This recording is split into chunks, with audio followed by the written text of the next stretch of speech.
زعفران هغه بوټی چې دغه ورځې د کوکنارو د کښت له بندیز څخه وروسته د هیواد په بیلابیلو برخو کې ډیری کروندګر د هغې پر کرلو او راټولولو بوخت دي. تازه د کندهار سیمه ییز مسؤلین هم د کوکنارو کښت سره د مبارزې او له کروندګرو څخه د ملاتړ په موخه په دې ولایت کې او بیا کروندګرو لپاره د زعفرانو د تخم له وړیا ویشلو خبر ورکوي. کندهار کې اوس رسما د زعفرانو کرنه پیل شوله چې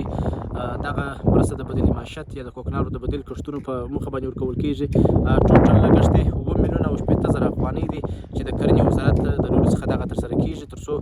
بزګرانو ته دغه تخمونه وویشل شي او د دې کرنه ترسره کړي. عموما 15 ولسوالۍ په بر کې نیسي چې په دې کې دامان دی، خاکریز دی، میانشین دی، نیش دی او معروف ولسوالۍ شاملې دي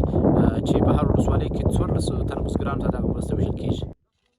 له دې سره ځینې کروندګر چې د زعفرانو تخم یې په وړیا توګه ترلاسه کړی دی خوښي څرګندوي او په دې ولایت کې د زعفرانو وچولو او د حاصلاتو راټولولو لپاره د اسانتیا د برابرېدو غوښتونکي دي.